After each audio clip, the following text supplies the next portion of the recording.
right, and we're live from the yard today. We're here with Mechanically Challenged. I have Alicia and Chenlox, and we're here to talk to you today about the goings-on for this week. It's been an exciting week for us. We've had a lot going on. We've had a lot of cancellations, but we've had a lot of work as well.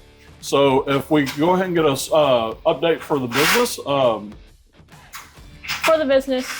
This past week we've been mostly working on more Fall Fest preparations. Like we've been getting our schedules handled and we got all of our vouchers and that stuff done last week. And they have moved the Fall Festival because of a possible hurricane from this past Friday to October the 11th. So that has changed, and we've just trying to been managing everyone's schedule and getting all that stuff done. Right. We got quite a substantial amount of rainfall this week, and that knocked our Fall Festival plans out. The great thing is we've got it rescheduled. It'll be after our Capitol visit. It'll be after OMB, so we should have free reign to do whatever we need to do. Can you give us an update on design? So the design team is working on a potential design for a third robot that will be worked on after Ozark Mountain Brawl, depending on if we hear back from the people that are supposed to be sponsoring this project. Half of the team is working on this design for the robot, and the other half is working on a new robot part.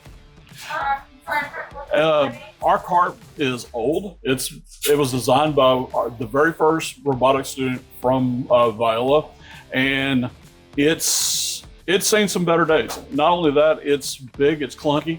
We're going to go to a double-decker tiered system so that we can put the robot on top and have plenty of storage underneath for tools and bumpers and batteries and whatnot. For the ShotBot, this was brought up at a school board meeting. We were approached by a couple school board members who wanted a robot from our team to come and shoot like at halftime events and other events in the basketball and be able to shoot and score some balls. We've taken some,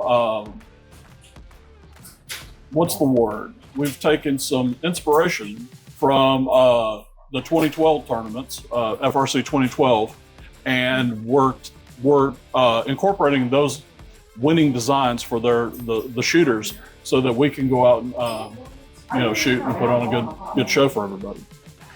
Development wise, we've got the newbie started programming. We have the mid-tier programmers. They are doing a great job. We've got two of them working on the kitbot that you're seeing being maintenance behind us. My advanced programmers, they're handling the Yeet code. They've done a great job with that. They're learning their very first basics in coding an autonomous mode, learning how to do drivetrains, how to handle shooter motors, how to wire and can. They've been very impressive in the short amount of time that we've been in school this year.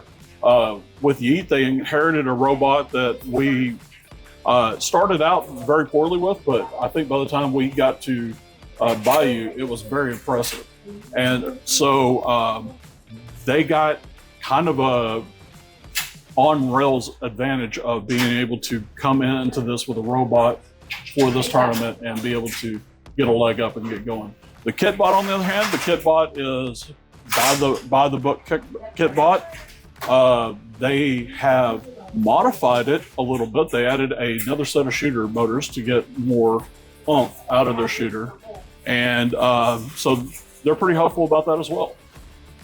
When we come back, we're going to be interviewing another new member of Mechanically Challenged. So I hope to see you soon.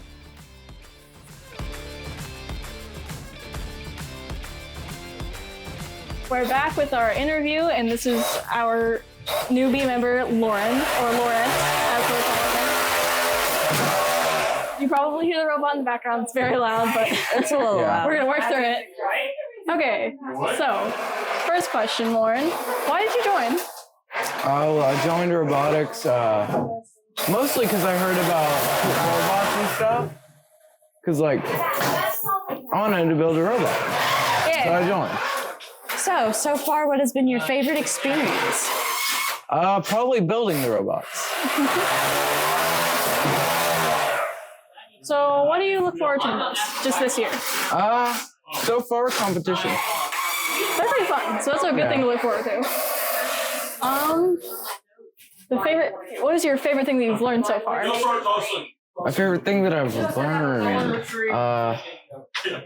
probably designing on CAD, because you can make a lot of stuff on there. It's pretty cool. Yeah, and you've been pretty good at it so far, as much as I've heard. Yeah, I made like phone cases and stuff. Just try to avoid talking while the robot's running. That robot is very loud. Yeah, it is. So, Well, last question, and this one is kind of unrelated but also related. So, for robotics, what has been your favorite potluck so far? Probably the Asian food one. The Asian food's always so good. Yeah, Yeah. it is really good. Well, thank you, Lauren, and we're going to sign off on our interview here. So. All right. And we're back with our new Coach's Corner format. I'm here with one of our mentors, Coop. And let's just go ahead and dive into the topics. Ozark Mountain Brawl. Ozark Mountain Brawl. Ozark Mountain Brawl is Friday and Saturday this week. And I would say we're 90% ready. Okay. We have robots that appear to be working. Mm-hmm. We have bumpers for both robots. That's new. And we have a scout group that has been trained meticulously by our fearless scout leader, Alicia. She's been doing a great job with that. She really has. She took to scouting like a duck to water. She loves it. And it's the one thing she wants to do. So I'm going to let her do it. She, at one point, was up late in bed, 2 a.m, watching videos on the Blue Alliance eating cheesecake. So more power to her. We also have a new media person who is very, very excited to do media, maybe a little too excited. 463 photos at practice yesterday. Right. She was our student spotlight member, Eli, from last week. Her older brother earned a spot to travel at the Ozark Mountain Brawl 2 years ago as a 7th grader, which is unheard of. And she is bound and determined that that media spot be hers so that she can be the second one in her family to earn a travel slot as a 7th grader. That's right. For those that don't know, media is an instant travel for the team. If you take on that responsibility and work at it to the best of your ability, you automatically earn a travel spot to our team. Right, and as you guys watch the video, there's going to be video shot by her in the background during some of our discussion tonight. Exactly. Talking about the robots and being ready, I am the drive coach for the Yeet team, and let's just start with what we've been working on with it. It came back from Bayou completely destroyed. I mean, that was a hard-hitting tournament, and we came back. We left everything on the field. We had to do a complete retrofit, replace all the motors and everything. We actually popped one of our Neos on the field, like it actually snapped the shaft on the inside of the motor shaft. Copper snapped, and it sunk our ability to compete at that tournament. We went from being in the top 10 to dropping out and not being selected because we lost all ability to run our lift and to be able to be mobile on the field, unfortunately. With us being a shoestring team, we didn't have a replacement motor on hand, and the few people that we were able to ask, nobody had a spare Neo that we could swap out. So that was unfortunate for us. It was. But this will give us a chance to go back out and take this robot out one more time and see if we can't accomplish what we left on the field at Bayou. Yeah. My drivers, John, and we have the new gunner, Joey. Mm-hmm. She joined us at Bayou last year, and so they're going to get to kick the tires and see where we end up with that. What about Kitbot? Well, the 90% I alluded to, Kitbot is done build-wise. We the kids decided to take the Kitbot from last year and mirror the shooter so that it now has a double-wheeled shooter, double-wheel intake, and that got rid of our severe right hook. And then they wrote autonomous code but they are struggling with exactly where to paste it into the current code. So they're going to have to get with the coding mentor because the first place they put it did not work. They dropped their autonomous code in the middle of teleop periodic. It was not good. So it's written, Mhm. it's just not on the robot, and it has never been tested. So let's touch base on that. The students that are writing this code, they're first-time coders. They took a crash course in Java with me over the summer, and I feel pretty good with the fact that they, on their own, over the summer, learned Java to a degree that they were even able to get to the point where they were at to mess up the code. Yes. It's exciting. It's going to help build our future programmers because we're about to lose our lead programmer at the end of this year. He's a senior, and it'll be sad when he's gone. But I think that the future is in good hands with the team that's coming up. I bow to your expertise on that one. It's all gibberish to me. The next thing we need to talk on is the Capitol visit. Right. So the Arkansas Regional Director for FIRST, Todd, got a hold of us about 3 or 4 weeks ago and said that Breakaway, the team out of Searcy, had begun drafting legislation to fund competitive robotics in Arkansas schools. So they asked any team in Arkansas that was interested to come down to the Capitol, and we're going to be answering questions and demoing robots and overall just trying to make robotics in Arkansas look real good for stakeholders in that bill. Right. I'm taking John with me early on Friday. We're going to take off at 7 o'clock to try to make a 10 o'clock meeting with other schools and other teams in Searcy about this prior to the Ozark Mountain Brawl. Taking John because John is he's our longest lasting member, and I think he's been with us every year but one, correct? Yes, he was a 7th grader in our 2nd season, joined the robotics team, and never looked back. So we're in season, and he's in 6 seasons. So if there's any person on our team that knows what it means to be mechanically challenged, to be on so many levels, to be a member of a team and a school district that is what we would call impoverished and working with a shoestring budget, and how much having funding would mean to the team and to our program, I think that he would be, as a student, be able to get that point across. Absolutely. We're only taking veterans on that trip.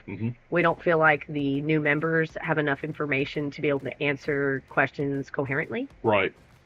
Yeah, I don't want to get a new member, a 7th grader or 8th grader, in a position where they're asked a question that they're not comfortable with, that they don't have enough experience to be able to answer.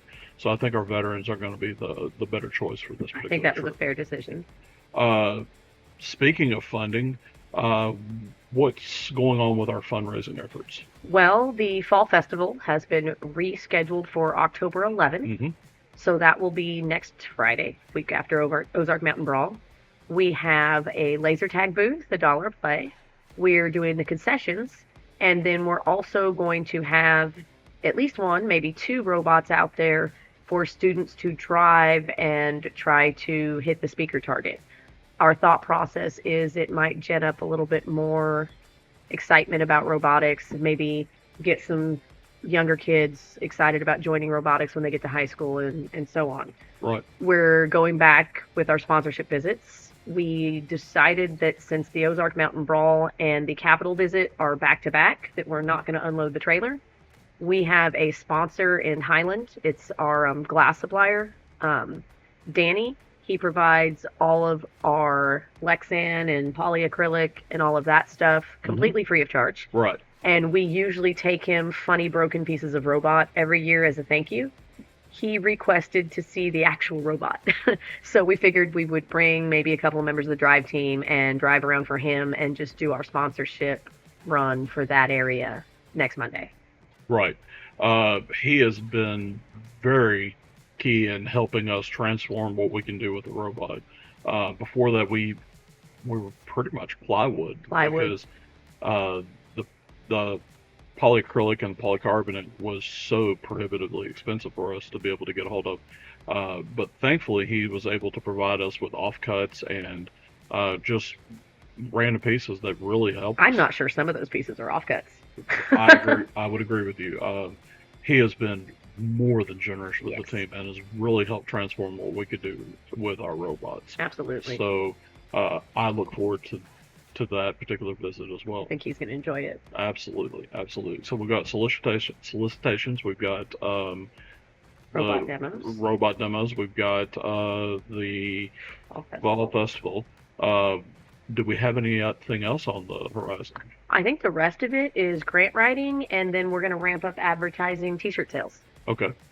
The one thing that I thought we were going to maybe touch on is the corporate sponsorships. Yes, the bus admin team has been practicing a corporate pitch for 2 years. 2 years. And they've almost gemmed up enough confidence to take it to the local manufacturing sections here to try to gen up some corporate sponsors. That's going to be a fun little experience, and we're kind of hoping the Capitol visit helps with that too. Right. I think that getting out there, speaking with more adults, our team is very insular. It's in a location. They don't have a lot of outside influences or outside experiences. So I think going to the Capitol, speaking with other people, seeing that not everybody is just going to be out to get them. I think that's going to be a great confidence booster for I them. hope so. So let's talk about what to expect during our off season. Right. So I think most of the remainder of our off season is going to be focused on what we're calling ShotBot. That came about from a school board meeting that we were invited to give a demonstration for what our robotics program was doing, and we had a couple of school board members that were excited about what we were doing and what we could do. Right. So they contacted us outside of school to commission a basketball shooting robot. The idea on their end is to gin up a bunch of excitement for the robotics team, a bunch of excitement for the school, showcase it at several conference basketball games, maybe get a free throw competition going between the robot and a couple of ball players, or even members of the audience that want to pay to shoot against the robot. So it could be a fundraiser, but a whole lot of it is just to kind of show off what we can do and what we are doing in a format that's a little better to understand from the community, because believe you me, they have no idea when they watch a first robotics competition what is going on. Most people, that when it's their first experience and they have not lived, breathed, and ate robotics, look at a robotics competition and just, it's hard for them to fathom what's Organized chaos. Organized chaos. Right. It's like Calvin Ball. Yes. That said, the team itself, they're taking crib notes.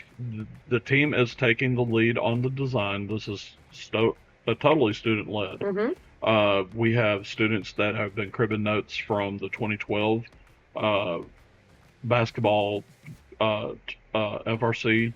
So they're taking those winning shot designs and they're trying to engineer it in a way that it's something that they themselves can put together. I think that they have settled on a design. We've got a couple students, Lauren and Quokka, that are working on the actual CAD designs of that. I've got John and Aisha working on the coding aspects of it. So that's going to probably take up the remainder of our off season. The other thing that we're working on is a new robotics card. Yes. So one of the things we really wanted to emphasize in the off season was getting them better at CAD. And so they also are designing from the ground up a new robotics cart. Right. The idea being that they're going to mesh that design with what we currently have and work out step by step how our shop kids can cut the metal down and rebuild the cart. Right. And it's a really good practice for them in communicating and drawing up CADs and getting what they need to make. It's we've struggled with build it and then hope it fits. And this is going to be more of a design it to fit from the beginning. So lots of projects that are going to increase their skills instead of let's mock up an intake that we end up never using. So it's really awesome to have practical application projects that they can work on in the off season. Right. Final thing, let's talk about the email that we got from First this week. Oh. So, to the people that are not inside the inside knowledge of First, they give us blog updates every week, multiple times a week. But the one thing that they have never done before is ever dropped any kind of actionable hint of what the next season's going to be. Oh, they'll do teasers, but the teasers never give you any information that you can actually plan off of. Absolutely. It's very secret. We do not find out until January 4th what is going on for this season until this week. This week, they made the decision to, because of how disastrous last year's game pieces were. You couldn't get notes anywhere. You couldn't get notes. We ended up taking pool noodles and manufacturing our own notes because part of it's the material. The material for last year's game pieces were made out of memory foam and they disintegrated. If you fire them hard enough into the speaker, they will not come out in one piece. They'll explode. Or two. Or seven. Or multiple. Right. So, on top of that, they were next to impossible to get a hold of. Mm-hmm. So, what First has decided this year was to have a pre-order for the game pieces. And that would have been fine. We still wouldn't have any ideas, any kind of speculation. But what's different is that we found out that there are 2 game pieces. One of the game pieces that we're told about, and the one that we're going to focus on today, is ubiquitous. Anybody can go to anywhere in the continental U.S., that's key, and reach out your hand and buy one of these game pieces. Yes, they made it clear that we would not have to contact any vendor for this piece, and that Andy Mark International would handle international teams. Right. They also made it clear that it's not something that's ubiquitous the rest of the world. Yeah, they don't have that option to just run to the corner store. Right. So what do you think could be something like that? The first thing that comes to my mind is a bottle of water. The very first thing that we talked about was maybe it's a bottle of water. When you travel the world, the places that I've been, especially like Japan, most of Europe that I've been to, bottled water is not a thing. It's not something that it's actually frowned upon. It's a waste. It's a waste. And so I'm wondering if it's not something to that effect. It would play into the water game. It would play into cleaning up the reef. So that is one aspect, one idea that we've had that I think that might be what we're looking at. What do you have? Well, they said in the post that you could hold one of each item on the robot at all times. Mm-hmm. And the impression has been given that we're cleaning up the reef. So I'm wondering... It hasn't been given. It's kind of what we've inferred. I don't even know where that came from, but we've been talking about it for weeks. So I was wondering if it wasn't maybe a trash bag. That is something else that is very American-centric, is the idea of having a bag liner in your trash can. Instead of just taking your trash can, throwing your trash in it, and then taking your can out and dumping it. I don't know. It could be either one. And it could be completely different ideas and connotations on how we're going to handle the build based on that. So they haven't gave away too much, but at the same time, speculation is rife at this point. And it's fun to speculate this kind of stuff. It keeps the kids' minds working, keeps us guessing. Right. We've been talking about, well, we've shot for so many years, and then we did this, and then we did that. And everybody's guessing. The secondary piece, it could be anything. There are going to be 18 on the floor during autonomous. It could be anything from balls to cubes. I'm thinking it's going to be some kind of detritus, something not symmetrically shaped. I think that it's going to be. This is my hope. This is me talking with hopes. It would be cool if it was some kind of garbage piece. I don't know. That would be neat. I'm tired of balls.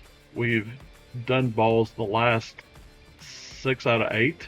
I mean, we did cubes and cones, and we did rings, so Right. it's about time to do balls again. That's why I said 6 out of 8 has been balls.